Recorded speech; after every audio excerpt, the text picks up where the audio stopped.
大家好啊，我係 KGI 後嘅 Tommy。咁我想問下大家，如果咧講起基建呢兩個字咧，大家第一個諗法係乜嘢咧？咁可能好多人都會諗起基建就可能會起橋啊、鋪路啊。如果係資訊向啲嘅咧，就會係鋪光纖啊，或者咧係起發射站等等啦。咁呢啲傳統嘅基建項目咧，其實咧就係好簡單嘅啫。咁其實就係由資訊將 A 點傳到 B 點。咁但係隨住 AI 嘅出現啦，呢樣嘢咧已經慢慢咧轉變咗啦。咁咧主角咧就已經唔再係負責傳送資料嘅光纖，而係負責運算嘅 data center， 即係數據中心。咁簡單啲嚟講，一句講晒咧，就係以前咧係鬥傳得快同唔快嘅，而家咧係鬥咧嗰個腦咧轉得快唔快。不過咧要養大 AI 呢個咁龐大嘅怪獸咧，其實個代價咧好大嘅喎，咁而當中最有需要嘅咧就係電力啦。咁咧 AI 咧其實係一隻超級食電嘅食電怪獸咁樣啦。咁美國能源部有估計咧，喺未來幾年咧，其實單咧喺 data center 嘅用電佔比咧，其實會係咧以一個幾何級數去增長嘅喎。咁大家試諗下，我哋以前咧上網 search 嘢嗰陣時咧，可能都係打幾隻字啦，佢輸出可能都係一啲文字，咁咧嗰個耗電量咧其實好低。咁但係我哋而家咧 AI 咧可以幫你做嘅好多，咁佢可以幫你生成圖片、影片，咁甚至咧係成個 PowerPoint 都可以做到出嚟啦。咁咧你都可以想像到啦，個運算量咧其實比之前係多咗幾萬倍。咁從而引申出嚟嘅咧就係嗰個耗電量咧，其實亦都會十分之高。咁可能你會問啦，咁既然要用咁多電，咁好簡單啫，起多啲發電廠，咁其實已經解決咗個問題咯。咁但係其實問題咧就唔係喺呢度，係因為咧呢個係一個接近係龜兔賽跑遊戲嚟嘅。咁 AI 就當然係就係跑得好快，甚至佢會曉飛嘅兔仔啦。咁但係咧喺發電廠啊，甚至而家講緊喺核電廠咧，其實係一個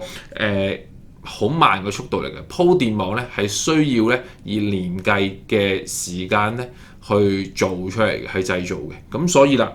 呢一個烏龜咧係行十分之慢啦，係遠遠咧係跟唔上兔仔嘅速度。咁再加上咧，其實而家全世界咧都係講緊環保啊、等等嘅議題啦。咁其實咧減碳啦，同埋咧用綠色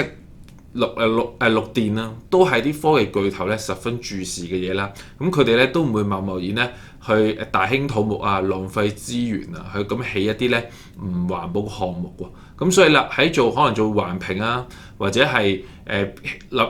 會顧及環境嘅平衡唔同方案之後咧，咁可能咧佢哋咧都會對起發電廠咧會有少少顧慮啊，又或者咧唔會起得咁快嘅喎。咁總體嚟講咧，其實因為起發電廠呢樣嘢好嗰個時間所需嘅時間好慢，咁亦都有環保因素喺度咧，好難咧去 pick up 到咧一個咁龐大嘅用電需求。咁雖然係咁啦，其實咧 Google 啊、微軟咧、Amazon 啦呢啲咁嘅科技巨頭咧，其實已經係不惜工本啦去增加佢自己嘅發電量嘅咯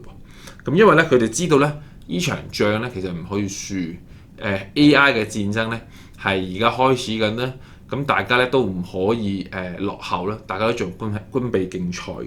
咁由美國、歐洲去到中國咧，全世界咧都係咁搶。咁所以總結嚟講啦，我哋想帶出一個觀點咧，就係今時今日嘅科技戰咧，表面上咧其實係鬥緊咧邊個嘅 AI 聰明啲啊，運算力大啲。咁但係其實諗深一層咯。其實大家咧嗰個底層邏輯咧，其實已經係變咗咧，去鬥咧電力咧邊個多啲，使用嘅電力會邊個少啲咧，同埋咧邊一個電力嘅負荷咧可以更加之大。咁所以啦，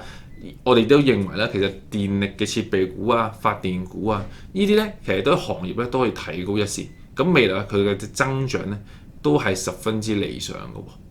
好啦，今日呢條片咧就到呢度，咁我哋下次再見啦，拜拜。